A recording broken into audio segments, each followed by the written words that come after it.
Greetings, welcome to a Math Ramble Departments, Paper 1 from November 2022, so we're at question 6.2. On the 31st of January 2022, Tino deposited 1,000 Rand in an account that paid interest at 7.5% per annum compounded monthly. He continued depositing 1,000 Rand on the last day of every month. He will make the last deposit on 31 December 2022. Will Tino have sufficient funds in the account on the 1st of January 2023 to buy a computer that costs 13,000 Rand? Justify your answer by means of an appropriate calculation. Okay, so the computer is pretty much irrelevant to the calculation. All we want to know is that is whether this money will have grown to 13,000 Rand or more by the 31st of December 2022. Well, yeah. So, I think I've kind of disclaimed in another finance video that I have no idea how the future value, present value formulas work. I always work with these kinds of questions using the idea of geometric series, which I think is what the future value formulas are based on at the end of the day. But yeah, if you've watched a couple of my videos, you know by now that I am like a minimalist when it comes to,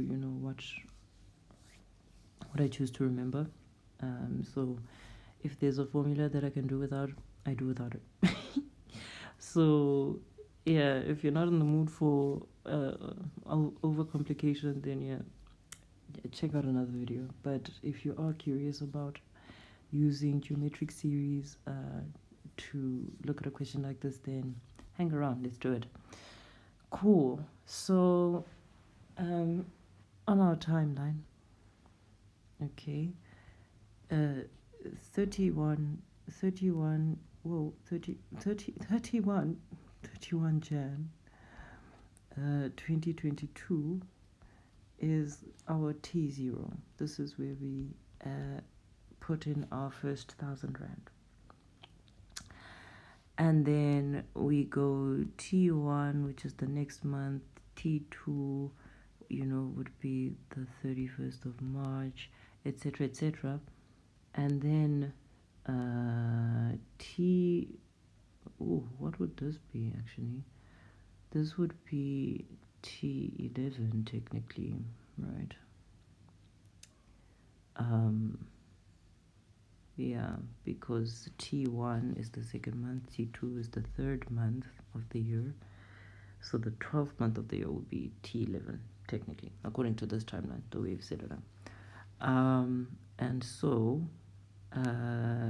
right, all these times we're adding 1,000 Rand each time.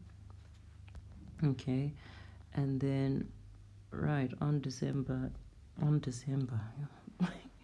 on the 31st of December is where he now makes his last deposit.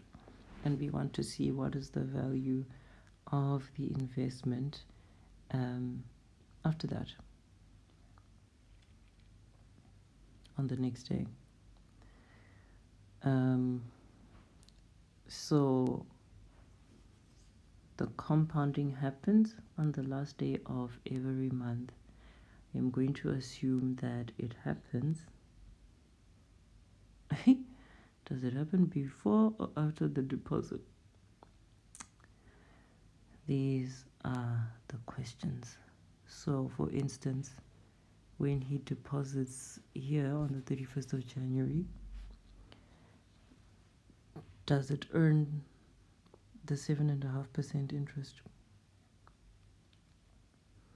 That doesn't really make sense to me. So I am going to assume that he starts earning interest here before this money comes in. So the interest calculation happens before the deposits. That's how I am going to interpret it, because that just makes sense to me.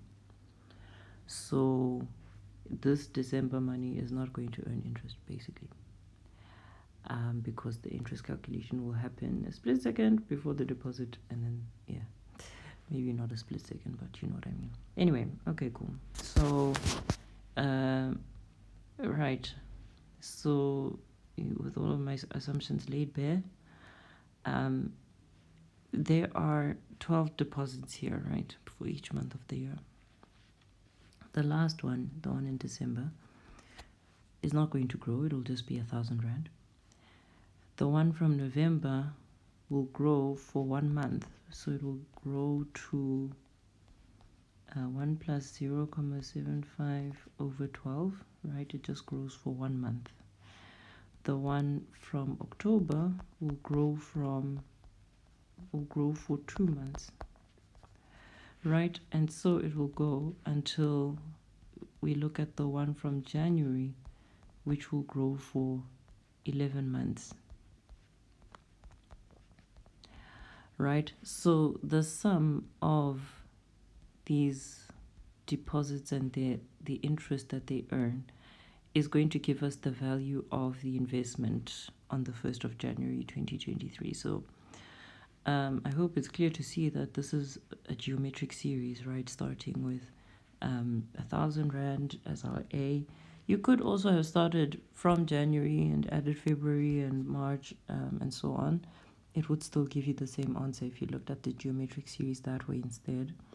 However, I don't like to do it from January to December because then your A is quite a complicated looking term, whereas this way your A is a very simple looking term. So, and the other reason is that when you do it backwards, your R turns out to just be 1 plus 0.75 over 12, whereas if you did it backwards, your R would be 1 over this, because each next term has fewer and fewer compoundings happening. So your R actually then shrinks each subsequent term, whereas this way, your R is increasing each subsequent term. Hope that makes sense. So yes, so the assignment here is for us to figure out the sum of these 12 terms. Right, so that's what we want to figure out. Our A, as I said, is 1,000. Our R is 1 plus 0.075 over 12, right? That's what, to go from here to here, we times by that. To go from this term to this term, right, you can see that this power increased, so that means we times by this again, and so it will go. And our n, the number of terms here, is 12. Okay, so now we can just put this into our geometric series formula, and just to recap what that looks like.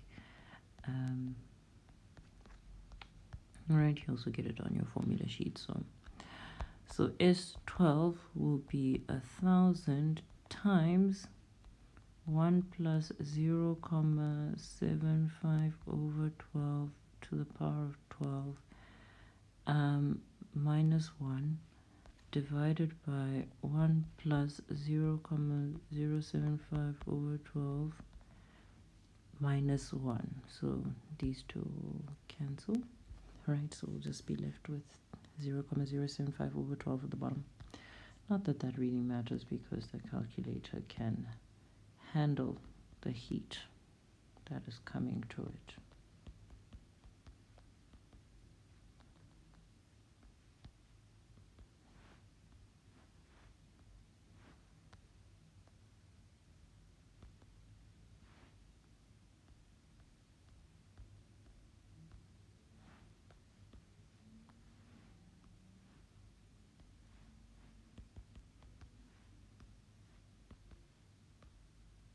Yeah, crazy decimal.